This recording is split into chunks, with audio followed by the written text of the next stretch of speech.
এই সংসারে সব থেকে বেশি কঠিন কাজ কোনটা? কেউ বলবেন যুদ্ধ করা, কেউ বলবেন ধন অর্জন করা, আবার কেউ বলবেন জ্ঞান অর্জন করা সব থেকে বেশি কঠিন। এবার প্রত্যেক ব্যক্তির নিজস্ব অভিজ্ঞতা আছে, আর সেই অনুসারে তার নিজস্ব একটা উত্তর আছে। সাধারণভাবে দেখতে গেলে এই সংসারে সব থেকে কঠিন হলো তপস্যা করা, অর্থাৎ সব কিছু ত্যাগ করে তপস্যায় নিজেকে বিলীন করে দেওয়া। এবার এর থেকে বেশি কঠিন এই সংসারে আর কি বা হতে পারে? এই সংসারে, এই সমাজে, নিজের পরিবারের মধ্যে থেকেও ধৈর্য ধরে সামনে অগ্রসর হওয়া, এটা হলো সব থেকে কঠিন কাজ। কারণ যখন আপনি তপস্যা করেন তখন সেখানে আপনার ধৈর্য ভাঙার মতো কেউ থাকেন না, না কোনো বন্ধু, না কোনো আত্মীয়, না কোনো শত্রু, কেউ না। কিন্তু যখন আপনি এই সমাজে, এই পরিবারে থাকেন, কোনো না কোনো ব্যক্তি এসে আপনার ধৈর্যের বাঁধ ভেঙে দেওয়ার ক্ষমতা রাখেন। তারা আপনার ধৈর্যের বাঁধ ভেঙে দেয়, আর কখনো কখনো তারা অনিচ্ছাকৃতভাবেই সেটা করে থাকেন। কারণ তাদের মানসিকতা আপনার থেকে আলাদা, তাদের কর্ম আপনার থেকে আলাদা, তাদের দৃষ্টিভঙ্গি আপনার থেকে আলাদা, জীবন যাপন আপনার থেকে আলাদা। সেক্ষেত্রে আপনি ধৈর্যচ্যুত হন, প্রসন্নতা আপনার থেকে ছিনিয়ে নেওয়া হয়। সেই জন্য এই সংসারে, এই পরিবারের থেকেও ধৈর্য ধরে সামনে অগ্রসর হওয়া কোনো পর্বতের শিখরে গিয়ে তপস্যা করার থেকেও অনেক বেশি কঠিন।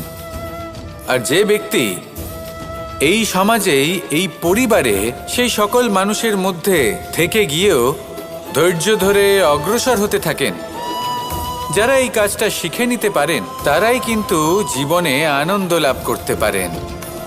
এই ধৈর্যই শেষে আপনার জীবনে প্রসন্নতা বহন করে আনবে।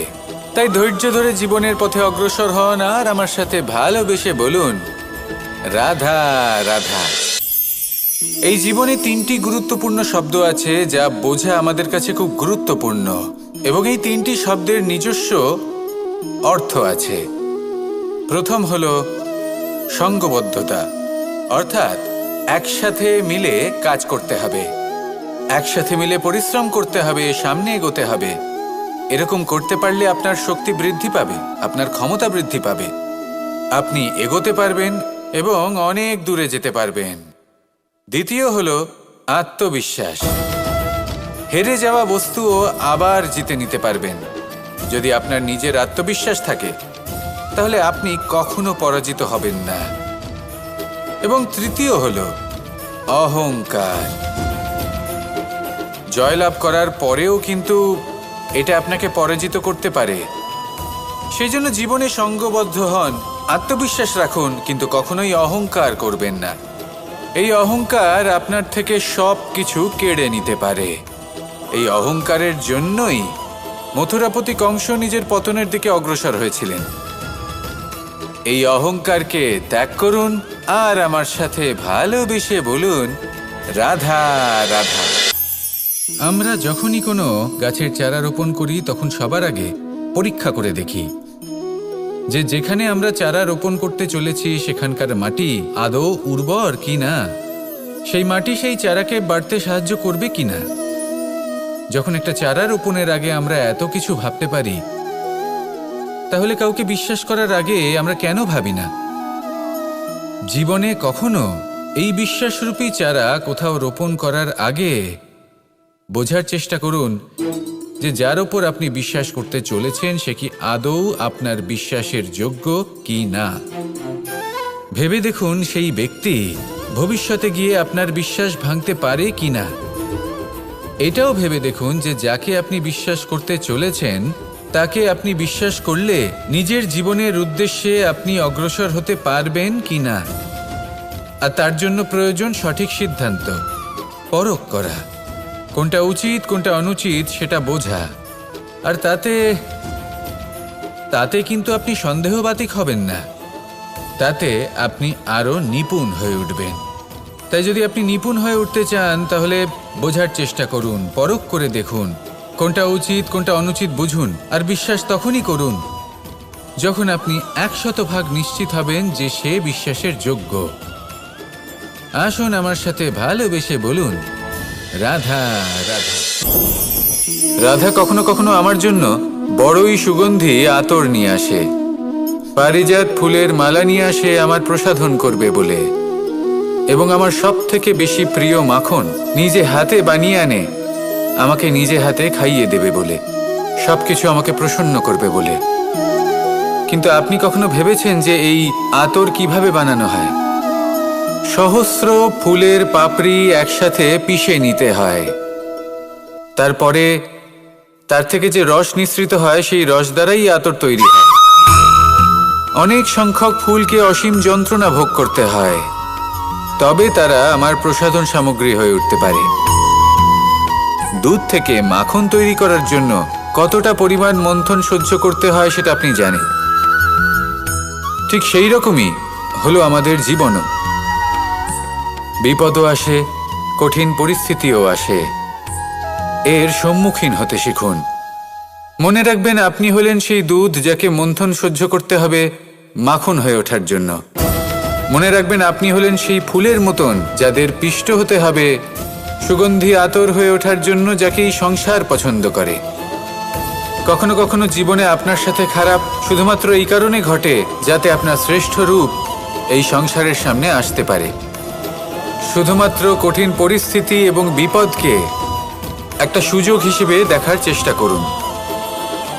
আপনার জন্য এই সংসার বদলে যাবে, সংসারকে দেখার দৃষ্টিভঙ্গি পাল্টে যাবে, আপনার ভাগ্য পাল্টে যাবে, আর এই মন প্রসন্ন হয়ে বলবে, রাধা রাধা। পাশা নামক এই খেলাটি আপনারা নিশ্চয়ই খেলেছেন, না খেলে থাকলে দেখেছেন, আর যদি দেখেও না থাকেন তাহলে নিশ্চিত রূপে শুনেছেন। মহাভারতের এই মহাযুদ্ধ কোথাও না কোথাও এই পাশা নামক খেলার কারণে হয়েছিল। পাশার এই বিচিত্র খেলা, দান, এইসবের কারণে কেউ নিজের মাথায় রাজ মুকুট পরিধান করেছিলেন, আবার সেখানেই পরাজিত হওয়ার জন্য কাউকে বনবাসও ভোগ করতে হয়েছিল। কিন্তু এই খেলা সমাপ্ত হওয়ার পরে সমস্ত ঘুঁটি আর এই পাশার ছক একই পুটলিতে স্থান পেল। এটাই হলো আমাদের জীবন। এই সংসারে আমরা জয় পরাজয়ের বিষয়ে এতটাই ভাবি, এত চিন্তা করি যে এই জীবনের খেলার আনন্দটাই উপভোগ করতে পারি না। আর অবশেষে কি হয়? কেউ জয়ী হন, কেউ পরাজিত হন, কিন্তু দুজনেই একই স্থানে পৌঁছে যান। প্রত্যেক ব্যক্তি মৃত্যুর পরে একটি নির্দিষ্ট স্থানেই পৌঁছতে বাধ্য, কিন্তু ততক্ষণ এই জীবন, এই খেলা, তার আনন্দ উপভোগ করুন।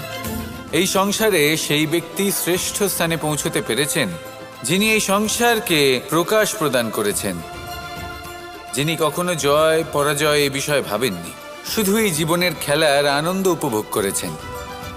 এটাই আপনিও করুন, আর আমার সাথে ভালোবেসে বলুন, রাধা রাধা। প্রত্যেক মানুষ নিজের জীবনে দুঃখ অনুভব করেন। প্রত্যেকের দুঃখ আলাদা হতে পারে। কারোর মনে এই দুঃখ থাকে যে সে তার বাবা মায়ের সব ইচ্ছে পূরণ করতে পারেননি। কেউ এটা ভেবে দুঃখ পান যে সে চিরকাল সদাচার করেছেন, সৎকর্ম করেছেন, কিন্তু তাও তাকে দুরাচারী বলে মনে করা হয়। কেউ এটা ভেবেও দুঃখ পান যে তার সামনে যে ব্যক্তি রয়েছেন তার চোখে তিনি শত্রু হয়ে উঠেছেন বা দুষ্ট হয়ে উঠেছেন, যেখানে তিনি হয়তো কোনো অনুচিত কাজই করেননি। এবার এই সমস্ত বিষয় নিয়ে ভেবে নিজের ব্যক্তিত্ব নিয়ে সন্দেহ প্রকাশ করবেন না। যদি নিজের ব্যক্তিত্ব নিয়ে কোনো সন্দেহ থেকে থাকে তাহলে কর্ম সংক্রান্ত প্রশ্ন করুন যে আপনি যা করেছেন তাতে কি উচিত ছিল, কি অনুচিত ছিল। যেটা প্রয়োজন সেটা এটা বোঝার যে আপনার অন্তর্মন, আপনার বিবেক আপনাকে কি বলছে, আর আপনার অন্তর্মন আর আপনার বিবেক আপনাকে যেটা করতে বলবে শুধু সেটাই করুন। আর তারপরে এই সংসার কি বলবে, কি ভাববে সেসব নিয়ে ভাবতে যাবেন না, কারণ এই সংসার তো ঈশ্বরকেও প্রশ্ন করে থাকে, ঈশ্বরকেও দোষী মনে করে। কখনো কখনো যখন কোনো ঘটনা মানুষের ইচ্ছা অনুযায়ী ঘটে না, তখন মানুষ এটা বলে যে হে ঈশ্বর, আপনি আমার পাশে থাকলেন না, আপনি বড়ই কঠোর, এটা আপনার দোষ। যেখানে বেশিরভাগ সময় হয়তো সে নিজেই নিজের কর্মফল ভোগ করছে। আর কখনো কখনো ঈশ্বর হয়তো তার জন্য আরো ভালো কোনো পরিকল্পনা করে রেখেছেন, কিন্তু মানুষ সেটা বুঝতে পারে না। তাই দিনের শেষে যেটা প্রয়োজন সেটা হলো নিজের মনের কথা বুঝতে হবে। আপনার বিবেক কি বলছে শুধু সেটাই করুন আর সামনে এগোতে থাকুন। আমার সাথে ভালোবেসে বলুন, রাধা রাধা। পরিবর্তন, এটা হলো সৃষ্টির অমূল্য নিয়ম। এই সংসারে সবকিছু সময়ান্তরে পরিবর্তিত হয়, এই সময়ও পরিবর্তিত হয়। পরিবর্তন চিরকাল হয়ে এসেছে আর চিরকাল হতে থাকবে, কিন্তু এবার আমরা সেই পরিবর্তন কিভাবে লাভ করব যেটা আমাদের প্রয়োজন, যেটা আমরা চাই। আমরা জীবনে বিকাশ চাই।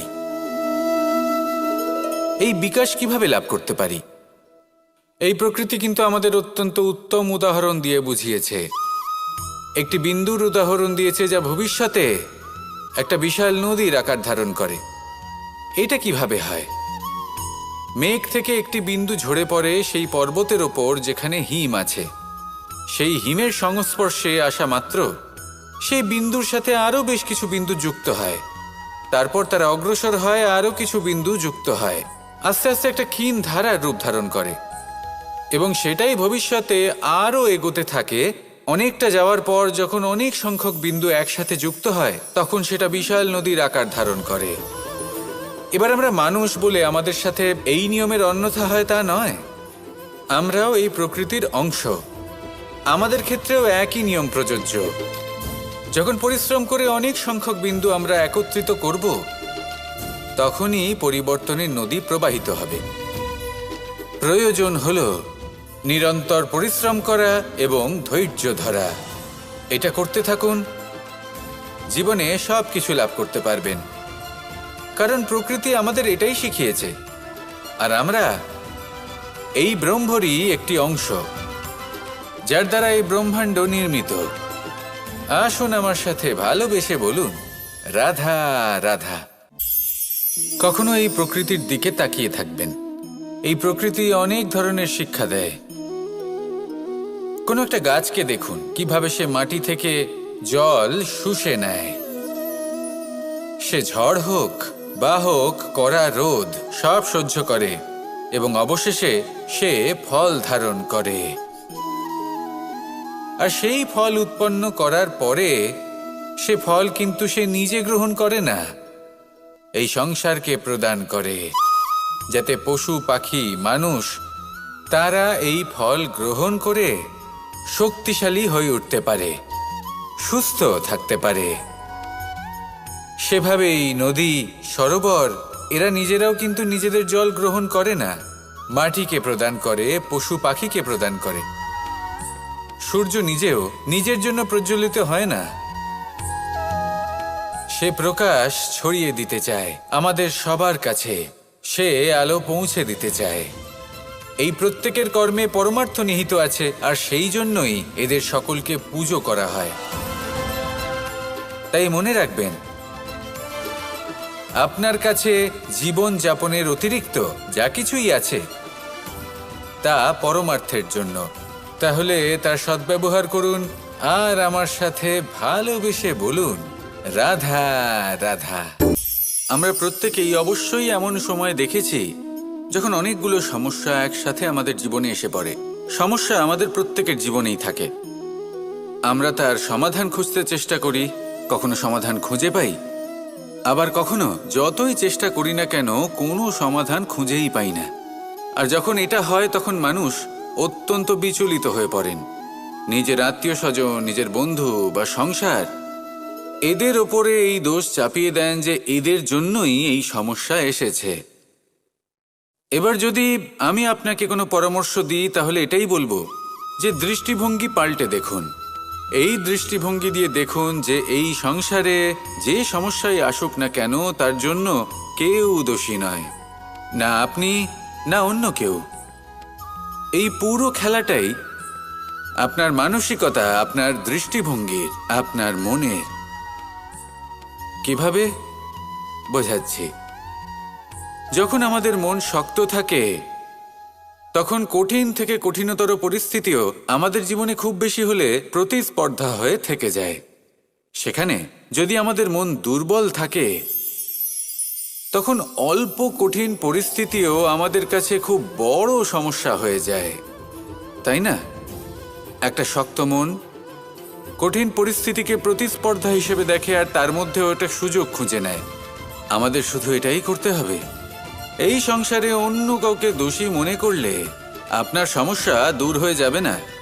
সেই জন্য এই সংসারকে দোষ দেওয়ার বদলে এই সমস্যার মূলে চলে যান, সেটাকে বুঝুন, নিজের এই মনকে শক্ত করে তুলুন। যদি আপনার মন শক্তিশালী হয় তাহলে এই সংসারে অনেক বড় বড় কঠিন থেকে কঠিনতর পরিস্থিতিও যদি আসে, আপনার জীবনে যতই বড় বড় সমস্যা আসুক না কেন আপনার লক্ষ্য লাভে বাধা দিতে পারবে না। আসুন আমার সাথে ভালোবেসে বলুন, রাধা রাধা। আমরা সবাই পাথর দেখেছি, পর্বতও দেখেছি, শুকনো পাতাও দেখেছি, শ্যামল বনানীও দেখেছি। কখনো ভেবেছেন পাথরের অস্তিত্ব কিন্তু ততক্ষণ পর্যন্ত যতক্ষণ সে পর্বতের গায়ে আটকে থাকে। যখন সেই পর্বত থেকে সেই পাথর ভিন্ন হয়ে যায় ও নিজের অস্তিত্ব হারিয়ে ফেলে। আস্তে আস্তে কখনো পাথর কেটে বা কখনো পিষ্ট হয়ে সেই পাথর আস্তে আস্তে মাটিতে পরিণত হয় এবং পূর্ণরূপে নিজের অস্তিত্ব হারিয়ে ফেলে। এটাই পাতার সাথেও হয়। এই পাতা যতক্ষণ গাছের ডালের সাথে যুক্ত ততক্ষণ তার অস্তিত্ব থাকে। যখনই ডাল থেকে বিচ্ছিন্ন হয় সেও নিজের অস্তিত্ব হারিয়ে ফেলে। আর এটাই আমাদের সাথেও হয়। যতক্ষণ আমরা নিজেদের আপনজনের সাথে যুক্ত থাকি আমাদের অস্তিত্ব বজায় থাকে। যখন আপনজনদের সাথে সম্পর্ক ছিন্ন করি তখন আমরাও আমাদের অস্তিত্ব হারিয়ে ফেলি। এবার এই সংসারের প্রত্যেক ব্যক্তি স্বতন্ত্র থাকতে চান, আর অনেক ব্যক্তি স্বতন্ত্র থাকবেন বলে আপনজনদের দূরে করে দেন আর তাদের সাথে এই সম্পর্ক ছিন্ন করেন। এটা কি সত্যি প্রয়োজন?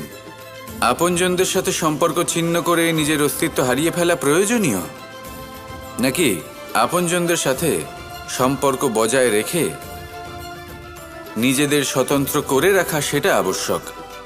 নির্বাচন আপনারই। আসুন আমার সাথে ভালোবেসে বলুন, রাধা রাধা। আপনি কি কখনো নৌকা যাত্রা করেছেন? করে না থাকলেও নিশ্চয়ই দেখেছেন যে এই জল যা নিজের অন্তরে সব কিছু সমাহিত করে নিতে পারে, এই নৌকা সেই জলের ওপরেই ভেসে থাকে।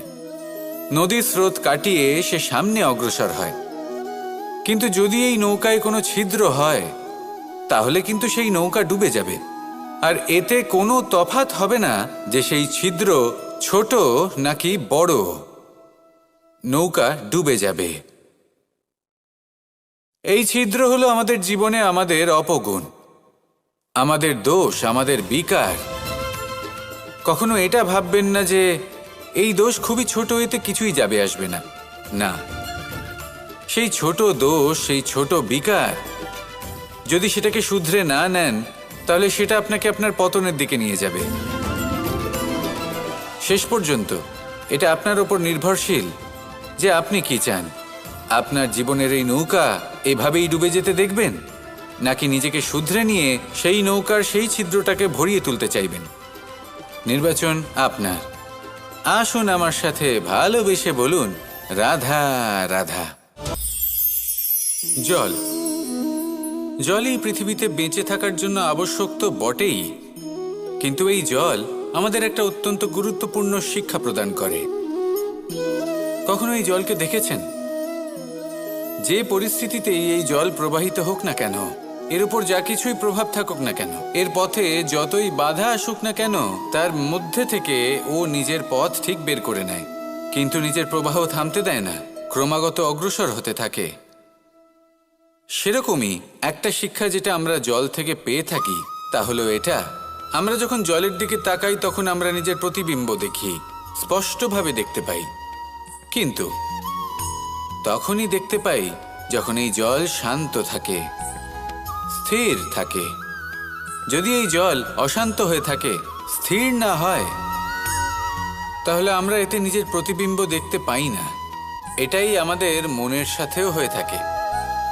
যখনই জীবনে কোনো সংকট আসে, যদি আমরা শান্ত মনে, স্থির মনে সিদ্ধান্ত নিই, তাহলে সেটা এমন একটা শীতল সিদ্ধান্ত হবে যেটা আমাদের ভবিষ্যৎকে একটা শ্রেষ্ঠ স্থানে নিয়ে যাবে। যদি এই মন অশান্ত হয়, বিচলিত হয়, পীড়িত হয়, দুঃখিত হয়ে থাকে, রুষ্ট হয়ে থাকে, তাহলে অনেক সময় আমরা এমন সিদ্ধান্ত নিই যেটা আমাদের জন্য অনুচিত প্রমাণিত হয়। যখন আপনি ক্রুদ্ধ ছিলেন বা দুঃখের বশে ছিলেন, তখন অনেক সময় হয়তো এমন সিদ্ধান্ত নিয়েছেন যেটার জন্য ভবিষ্যতে আপনি অনুশোচনা করেছেন। এবার দেখুন, এই আবেগগুলো থেকে আমরা পালাতে পারবো না, কিন্তু এই আবেগগুলো আপনার ওপর কতটা প্রভাব ফেলবে সেটা আমরা অবশ্যই ঠিক করতে পারি। এই মনকে আমরা নিয়ন্ত্রণ করতে পারি। এটাই করুন, চিন্তা করুন, এই মনকে শান্ত রাখুন, স্থির হতে চেষ্টা করুন, আর তারপরে সিদ্ধান্ত নিন। আসুন আমার সাথে ভালোবেসে বলুন, রাধা রাধা। এই সংসারে ভৌতিক বস্তুরও নিয়তি আছে। যারাই এই সংসারে আসে বা উৎপন্ন হয়, তারা কিছুমাত্র সময় পর্যন্তই এখানে থাকতে পারে, আর তারপরে সেও লুপ্ত হয়ে যায়, অর্থাৎ সে নিজেও এই পঞ্চমহাভূতে সমাহিত হয়ে যায়। আমাদের সাথেও ঠিক এটাই হয়। সেই জন্যই ঈশ্বর দ্বারা প্রদত্ত এই উপহারের বিষয়ে ভাবুন, এই জীবনের বিষয়ে ভাবুন। ঠিক যেমন বিশ্বাস ভঙ্গ হলে কোনো ব্যক্তি আমাদের কাছে অপরিচিত হয়ে যান, ঠিক সেরকমই শেষ নিঃশ্বাস ত্যাগের পর এই শরীরও আমাদের কাছে পরই হয়ে যায়। তাই এই শরীর থাকাকালীন শ্রেষ্ঠভাবে একে সদ্ব্যবহার করুন, এই জীবনে শ্রেষ্ঠ কর্ম করুন। আর এই জীবনকে শ্রেষ্ঠভাবে যাপন করার জন্য কিছু কথা বোঝা প্রয়োজনীয়। যদি আপনি কারোর প্রশংসা করেন, তাহলে পূর্ণ হৃদয় দিয়ে করুন। যদি আপনি হস্তক্ষেপ করে থাকেন, তাহলে মস্তিষ্ক দ্বারা করুন। যদি আপনি সমীক্ষা করেন, তাহলে বিবেক দ্বারা করুন। যদি আপনি ধন অর্জন করতে চান, তাহলে নীতি অনুসারে চলুন। যদি জীবনযাপন করতে চান, তাহলে রীতি মেনে করুন। আর যদি ঈশ্বরের ভজন করতে চান, তাহলে ভক্তিভাব নিয়ে করুন। শুধু এই কথা মনে রাখবেন যে আপনার এই জীবন কিন্তু অনিশ্চিত কাল পর্যন্তই আছে। কতক্ষণ আছে সেটা কেউ জানে না। তাই কিছু মুহূর্ত যেটা যাপন করতে আমরা এখানে এসেছি, সেখানে ক্রোধ, অহংকার, ঈর্ষা, এইসব আবেগের কি গুরুত্ব বলুন তো? এগুলো ত্যাগ করুন। মানুষকে ক্ষমা করতে শিখুন, আস্তে আস্তে বিশ্বাস করতে শিখুন। এই সংসারে নিঃস্বার্থভাবে প্রেম করতে শিখুন, আর সবার মধ্যে আনন্দ বিতরণ করুন। তাই এই সব গুণ যদি আপনি আত্মসাৎ করতে পারেন, তাহলে আপনার জীবনে শুধু আনন্দ এবং আনন্দই বিরাজমান হবে। আসুন আমার সাথে ভালোবেসে বলুন, রাধা রাধা, রাধা রাধা, রাধা রাধা।